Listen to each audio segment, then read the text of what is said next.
Evangelho de Mateus, capítulo 25, a partir do versículo 31. O Senhor Jesus nos fala assim: quando o Filho do Homem vier em sua glória com todos os anjos, então se assentará em seu trono na glória dos céus, ou na glória nos céus. Todas as nações serão reunidas diante dele, e ele irá separar uma das outras. Ele irá separar uma das outras, como o pastor separa os bodes das ovelhas. E posicionará as ovelhas à sua direita e os bodes à sua esquerda.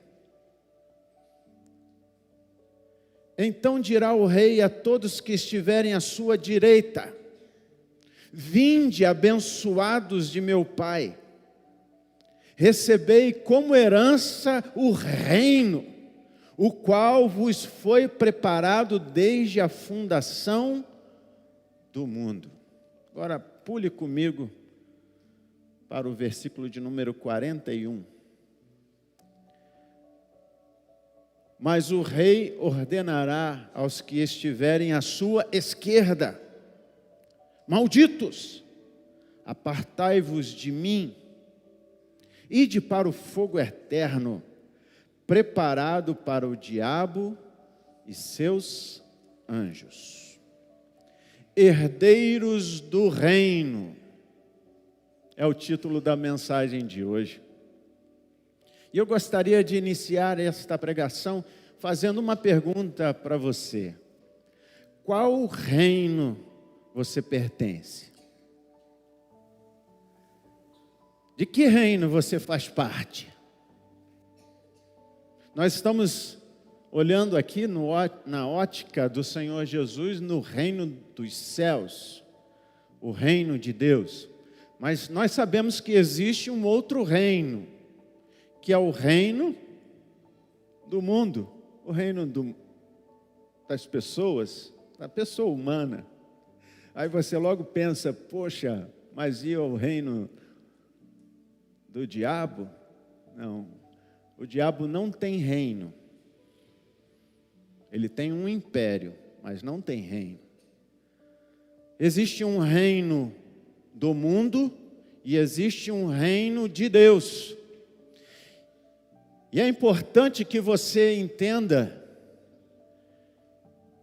que Deus faz uma proposta de nos abrir a porta para o seu reino. O reino que, como o Senhor Jesus bem esclareceu aqui, foi preparado desde a fundação do mundo. Ou seja, antes do mundo existir, Deus já havia preparado um reino para si. Um reino que ele operasse, que ele regesse. Um reino que ele pudesse dizer que é seu. Já viu aquele reino que você pode dizer assim: esse é meu? É assim, Deus pensou: eu quero um reino para mim. E ele estabeleceu, ele criou este reino para que aqueles seres, aquela obra que ele estava criando, pudesse se inserir e desfrutar. Nós sabemos que o Senhor Jesus, ele tinha 3 pilares na sua mensagem. Ele vem com uma missão de trazer a salvação, aquela obra-prima de Deus que se desviou, que se perdeu, e ele se propõe então a anunciar esse resgate que possibilitaria a todos desfrutarem da glória de Deus, da glória do rei. E ele então se baseava em ensinar, em libertar os cativos e oprimidos de Satanás. E nesta libertação ele também curava. E a terceira base do seu ministério, terceiro pilar, era anunciar o reino de Deus. E por isso, logo que você inicia lendo os evangelhos, o Senhor Jesus tenta ilustrar de muitas formas o que seria o reino dos céus ou o reino de Deus, que é a mesma coisa. Para que os homens, através destas parábolas, analogias, pudessem compreender e romper com o que era material para compreender o espiritual. Pois o seu reino não era material. Para você entender bem o que eu estou lhe falando, abra comigo a sua Bíblia no Evangelho de João, capítulo 18, a partir do versículo de número 33. Para você entender que reino é este que Jesus estava propondo, estava querendo implantar no meio dos homens. É um encontro de Jesus, você conhece bem, com aquele governador da Judéia chamado Pôncio Pilatos. E a partir do versículo 33, nesse diálogo que João expõe, nos diz assim, que então Pilatos entrou novamente no pretório, chamou a Jesus e interrogou-lhe: és tu o rei dos judeus? Jesus lhes respondeu: essa questão é tua, ou os outros te falaram a meu respeito, a este respeito? Em Mateus, em Lucas, Jesus responde ainda mais e fala assim: tu o dizes. Ou seja, é isto mesmo que você está entendendo. E aí replicou-lhe Pilatos, versículo 35, porventura sou judeu? A tua própria gente, os chefes dos sacerdotes, é que te entregaram a mim. Que fizeste? Ao que lhe afirmou Jesus: meu reino não é deste mundo. Vamos repetir juntos? Meu reino não é deste mundo. Sim, o Senhor Jesus então explica para Pilatos e para mim, para você nesta hora: meu reino não é deste mundo. Se fosse, os meus servos ou meus ministros lutariam para impedir que os judeus me prendessem. Mas agora, meu reino não é daqui. Contudo, Pilatos lhe inquiriu: então, tu és rei? Ao que lhe respondeu Jesus: tu dizes acertadamente que sou rei. Por esta causa eu nasci, e para isto vim ao mundo, para testemunhar da verdade. Em outras palavras, o Senhor Jesus agora se posiciona como rei. Se revela verdadeiramente como rei. E nesta exposição de Jesus, Jesus estava muito consciente de que a sua cabeça estava em jogo. Ele poderia muito bem: não, deixa disso, não é isso que eu sou, não. Não é isso que eu estou querendo, não. Mas ele mantém firme a sua missão de expor, de mostrar, não só para Pilatos, mas para você e para mim nesta hora, que ele é rei. Só que ele é rei de um reino não material. Vivemos dias, queridos, que em nosso coração fica enfervescido, fica aquecido com propostas humanas e com soluções em que às vezes encontramos em pessoas para que sejamos governados, liderados, e perdemos a visão do reino espiritual que nós hoje fazemos parte. Eu tenho certeza que quando eu lhe perguntei no início da mensagem de que reino você faz parte, em seu coração você falou: eu sou do reino de Deus. Amém ou não?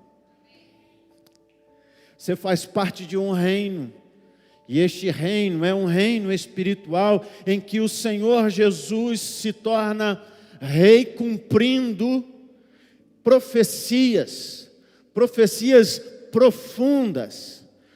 Você veja comigo em Isaías capítulo 9, a partir do versículo 6, quando Isaías, inspirado pelo Espírito Santo, vai nos mostrar o que aconteceria 600, 700 anos depois de sua fala. Ele, inspirado pelo Espírito Santo, nos versículos 6 e 7 do capítulo 9 de Isaías, ele diz assim: afinal, um menino nos nasceu, um filho nos foi concedido, e o governo está sobre os seus ombros. Ele será chamado Conselheiro Maravilhoso, Deus Todo-Poderoso, Pai Eterno, Shalom, Príncipe da Paz. Ele será descendente do rei Davi.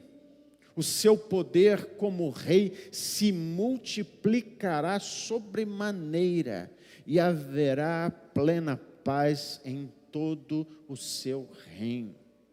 As bases do seu governo serão a verdade e a justiça, desde agora e para sempre.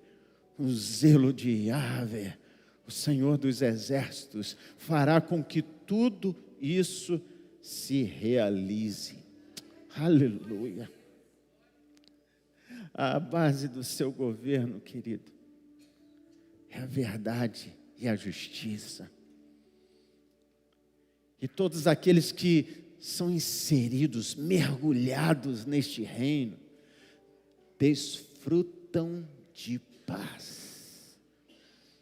Aqui o profeta vai dizer assim: plena paz. Plena paz.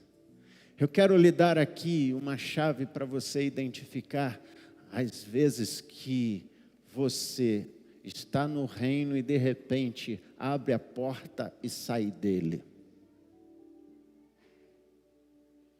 É uma chave que você abre a porta e sai do reino, do controle, do governo de Deus. E esta chave é falta de paz. Quando você, por um momento ou outro, está sentindo que o seu coração está com uma ausência de paz, saiba que de uma maneira ou outra, você abriu uma porta e saiu do reino. Como assim, pastor? Muitas às vezes precisam tomar algumas decisões e vêm consultar o pastor. A gente conversa, a gente orienta, e a gente chega à seguinte conclusão: esta decisão que você está tomando, já tomou, vai precisar tomar, está trazendo paz ao seu coração? Está trazendo quietude, sossego em seu coração? Normalmente a pessoa fala: não, estou muito aflito, estou muito angustiado. Não é de Deus. Pastor, eu estou em paz. 90% que seja de Deus. 90%. Nós precisamos sim avaliar algumas outras questões, mas a falta de paz é a sinalização que provavelmente você está saindo do domínio, do governo de Deus, porque a promessa é que este rei recebeu e recebe o título de Príncipe da Paz. Sar Shalom, Príncipe da Paz. O Senhor Jesus, Ele tem o poder, através do seu Espírito, de gerar em nós paz, que não necessariamente é ausência de guerra, de conflito em torno da nossa vida, de batalhas que enfrentamos. Não, esta paz, ela é diferente da paz que conhecemos humanamente. A paz do Senhor Jesus, como às vezes declaramos, a paz do Senhor Jesus, não é assim que a gente faz? Essa paz, ela excede todo o entendimento e ela guarda o nosso coração, a nossa alma. Quando estamos debaixo do governo, do controle do Senhor Jesus, o nosso coração fica em paz. Mesmo que o mundo esteja desabando ao nosso redor. Ele mesmo nos prometeu: deixo-vos a paz, a minha paz vos dou, não vou lá dou como o mundo a dá. Esta é promessa. Receba o shalom de Deus nesta hora, no seu coração. E quando então percebemos que não estamos no reino espiritual, ou seja, há uma ausência de paz em nossa vida, nós temos duas alternativas: insistir num erro, insistir numa posição, ou dizer assim, não vale a pena, vou voltar. E aí existe uma outra chave que faz com que a porta se abra, você entre novamente no reino e a paz seja restabelecida na sua vida. E esta chave é a fé. O justo viverá pela fé. Se ele retroceder, se ele decidir ficar do lado de fora, se ele decidir ficar no reino material, no reino do mundo, a palavra de Deus nos fala: a minha alma não terá prazer nele, não terá prazer em nós. Voltando para Mateus capítulo 25, nós vamos entender então que o Senhor Jesus nos sinaliza que há um reino e há uma herança para aqueles que têm fé, que creem e que de verdade colocam em prática os princípios e os valores do reino. E é justamente o contexto hermenêutico desta palavra que o Senhor Jesus trata sobre o juízo final. Este reino, ele será implantado, será instalado definitivamente neste dia em que ele se sentar no trono e a glória dos céus for trazida para a terra. E ele explica que todas as nações estarão diante dele. Todas as nações. Todos os povos. No original, Ragoim, que significa, nós normalmente traduzimos por gentios, são os povos, as nações, aqueles que estão no reino do mundo, no reino material, e que agora têm a possibilidade de entrar pela fé no reino espiritual. Só que o resultado de entrar neste reino vai gerar em nossas vidas transformação, mudança. Mudança de hábitos, mudança de comportamentos. Vai gerar em nossa vida certezas espirituais que serão traduzidas em ações. E aqui, nesta exposição do Senhor Jesus, no juízo final, ele diz que nós receberemos uma herança, que é o reino dos céus, que tinha sido preparado desde a fundação do mundo. Por que motivo? Porque ele mesmo diz: tive fome, a partir do versículo 35, e me destes de comer, tive sede, e me destes de beber, fui estrangeiro, e vós me acolhestes. Quando necessitei de roupas, vós me vestistes. Estive enfermo e vós me cuidastes. Estive preso e foste visitar-me. Então, os justos desejarão saber: mas, Senhor, quando foi que te encontramos com fome e demos de comer, ou com sede te saciamos? E quando te recebemos como estrangeiro e te hospedamos? Ou necessitando de roupa te vestimos? Ou ainda, quando estiveste doente ou encarcerado e fomos ver-te?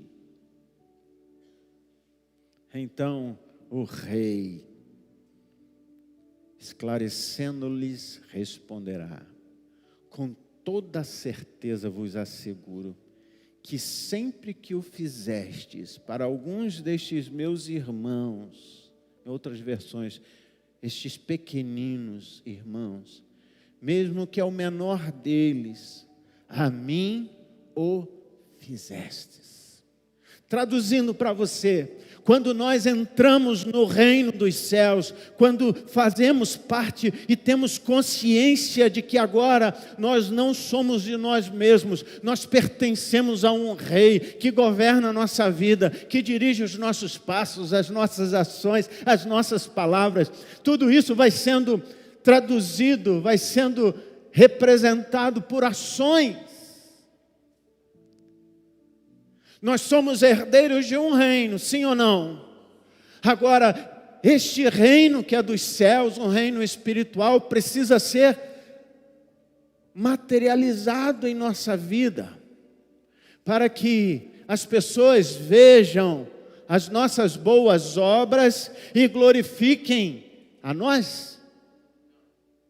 Glorifiquem quem? A nosso Pai que está nos céus. E tudo isso, queridos, são sinais que precisamos observar em nossa vida. Se temos a certeza que fazemos parte de um reino, e que o reino que nós fazemos parte não é deste mundo, nós não somos deste mundo, queridos. Por que brigar com pessoas queridas, amadas, parentes, que não têm esta compreensão de reino, não tem este patamar espiritual que hoje você está sendo exposto?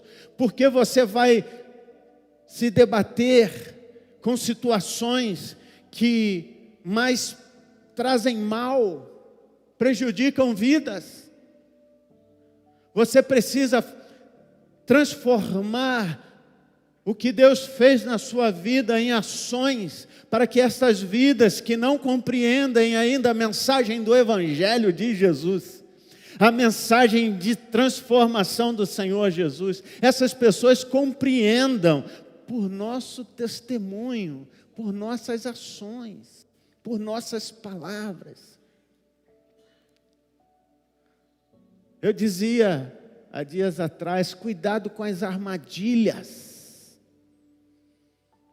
que neste tempo Satanás está estabelecendo para nos afastar de pessoas, afastar a mensagem do Evangelho de pessoas. Cuidado com as ciladas do diabo, cuidado. Os frutos da nossa vida que demonstram a quem pertencemos precisa, mais do que nunca, serem evidenciados em nossa vida.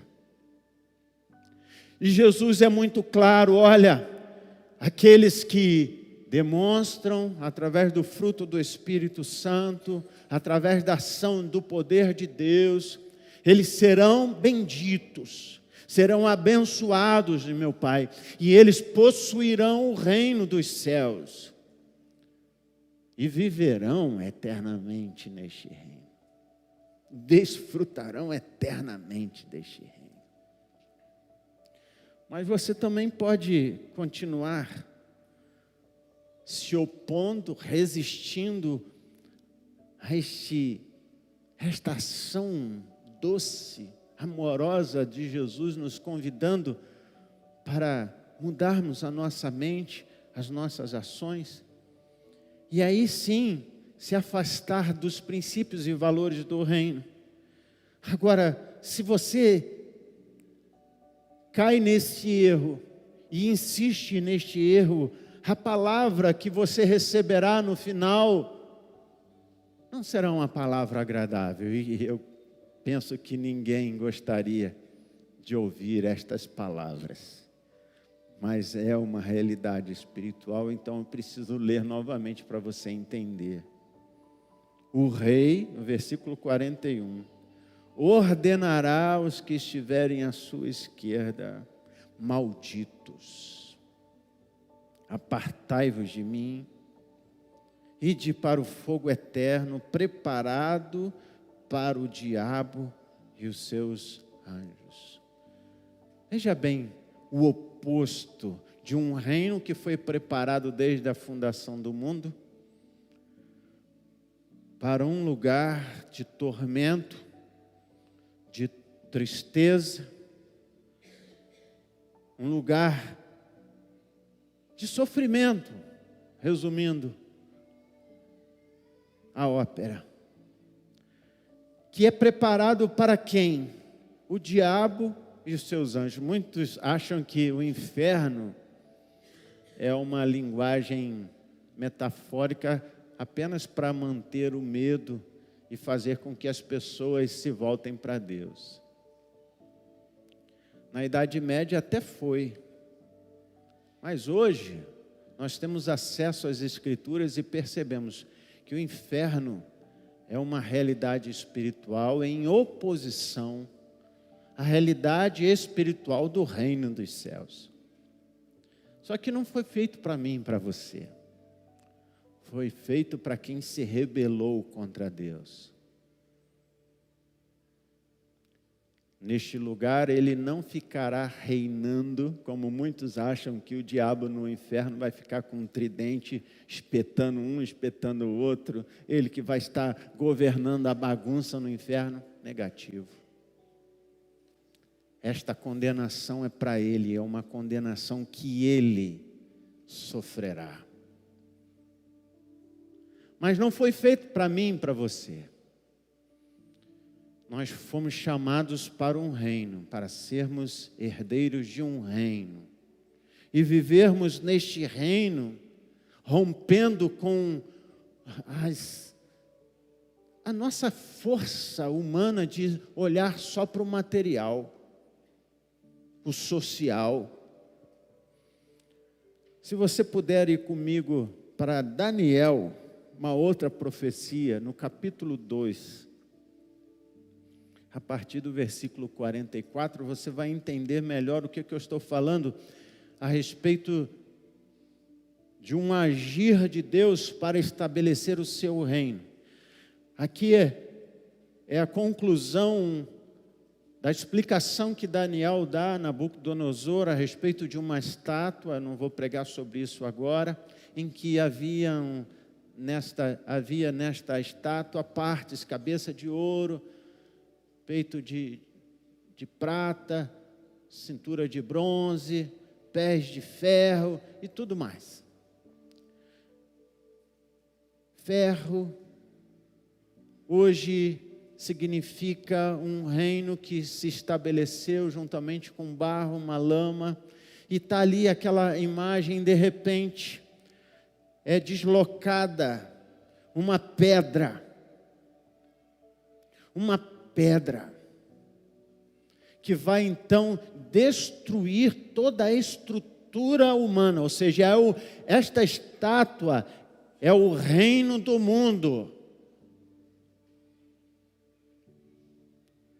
E então esta pedra ela vai quebrar. E diz assim a partir do versículo 44, no entanto, na época do governo destes reis, destes reinos, Elar, o Deus dos céus, estabelecerá um novo reino que nunca será destruído e que também não será dominado por nenhum outro. A soberania desse reino jamais será transferida a nenhum outro povo. Todavia, esse novo rei destruirá e exterminará todos estes outros reinos e subsistirá para todo o sempre. Portanto, esse é o significado da visão da pedra que soltou de uma montanha sem o auxílio de mãos, pedra que, mediante um só golpe, fez em pedaços o ferro, o bronze, o barro, a prata e o ouro. Deste modo, Elar, o Deus poderoso, mostrou ao rei o que acontecerá no futuro. O sonho é verdadeiro, faz sentido e a interpretação é absolutamente fiel. É a profecia de Daniel. Esta pedra é a pedra angular. A pedra que foi rejeitada por seus construtores, ou seja, o seu povo. A pedra que foi lançada para fora da construção humana. Só que esta pedra, que é o Senhor Jesus, tem o poder. Veja bem, quando Daniel está falando, olha, não foi pelas mãos humanas. Ou seja, é uma ação sobrenatural de um Deus invisível que agora libera a força para destruir todas as forças dos reinos que hoje nós desfrutamos, a força e os governos dos homens.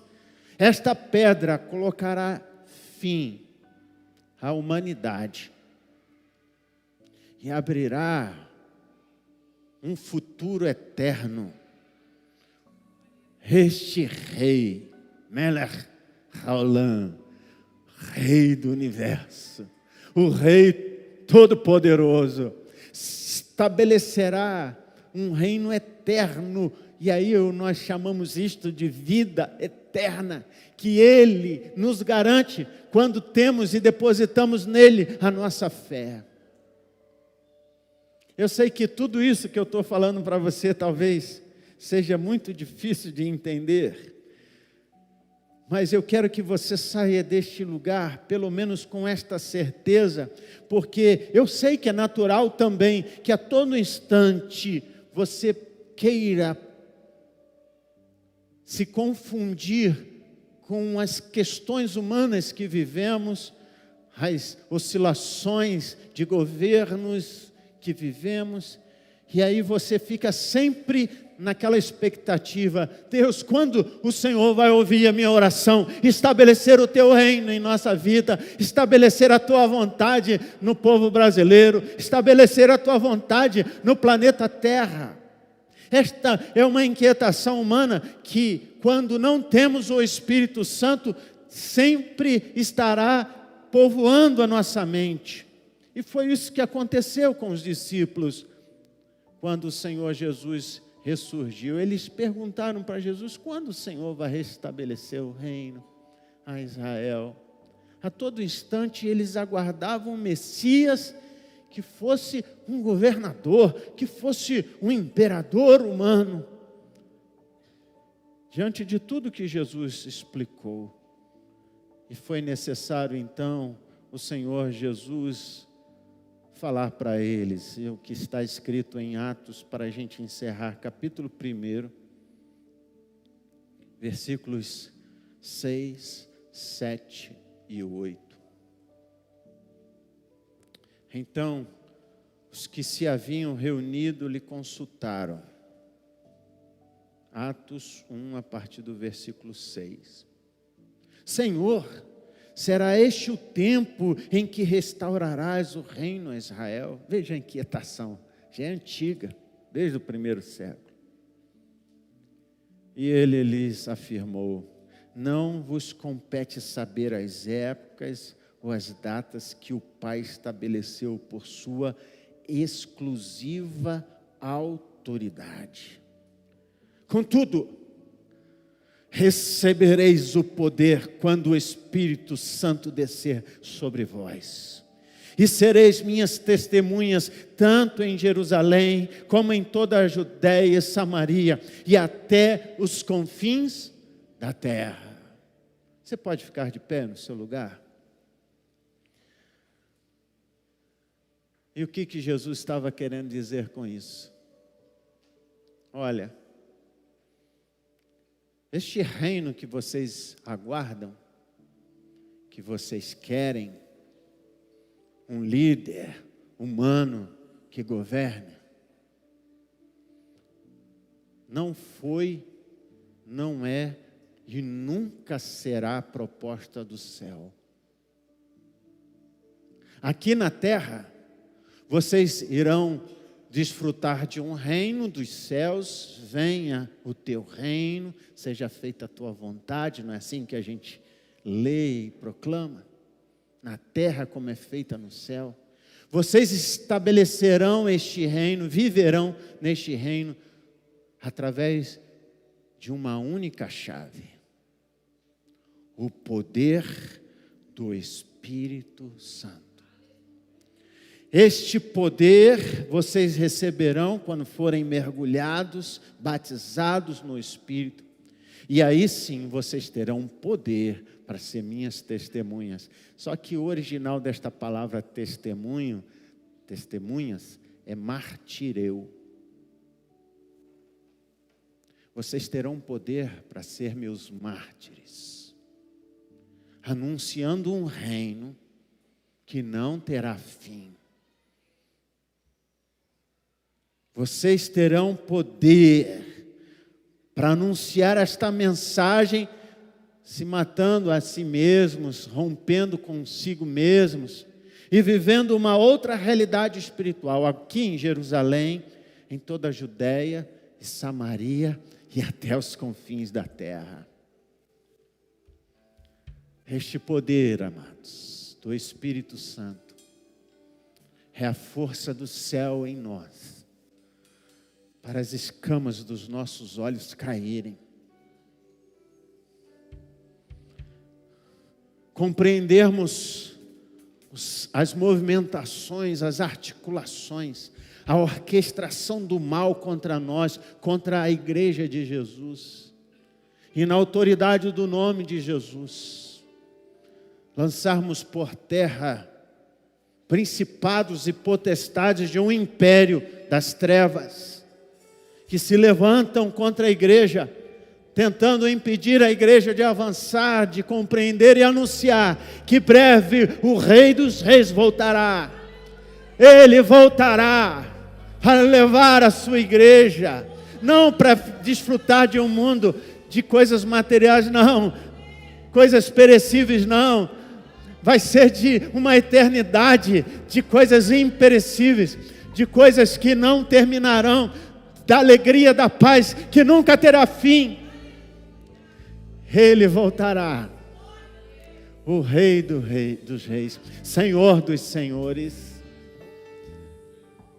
Eu sei que é preciso que você se alimente de Deus, se comprometa com Deus, deixe que o Espírito Santo te conduza, te revele, te fortaleça, te sustente em meio à caminhada. Por isso eu pedi para você ficar de pé. Eu quero orar para que o Espírito Santo te visite hoje. de uma maneira que as paixões deste mundo, as coisas deste mundo que te prendem, se rompam, sejam deixadas para trás, e você passe a desfrutar da condução, da doce presença do Espírito Santo. Você deseja isso, querido? Você deseja isso, querida? Se você deseja, com o fundo da sua alma, erga suas mãos para os céus. Oh, santo, santo, santo é o teu nome, Deus eterno. Tu estás contemplando estas mãos erguidas. Sei que muitas estão passando por tantas pressões que as fazem olhar só para baixo, olhar só para o humano, para o material. Ó Deus, nós sabemos que a tua igreja depende do teu Espírito. Nós somos teus filhos. Queremos estar dentro do teu reino, desfrutando do teu reino, anunciando o teu reino. Mas por nós mesmos, Pai, não conseguimos. Nós fracassamos. Somos humilhados muitas vezes. Somos muitas vezes afrontados pelo mal. Então, Pai, contempla estas mãos erguidas, que se rendem a Ti, dizendo: ó Espírito da verdade, Espírito Santo, enche a minha vida, enche a minha vida. Ó Deus, libera sobre este lugar, abrindo as comportas dos céus, o derramar do Teu Espírito sobre Tua igreja, Pai, em nome de Jesus. Derrama do óleo fresco do Teu Espírito, arrancando, tirando toda a impureza, curando os corações, restabelecendo a visão do céu. Oh Deus, em nome de Jesus, por misericórdia, nós Te pedimos, derrama, derrama do Teu Espírito, derrama, Deus, derrama do Teu Espírito, trazendo leveza, trazendo paz, restaurando a Tua paz. Oh Deus, precisamos disso, precisamos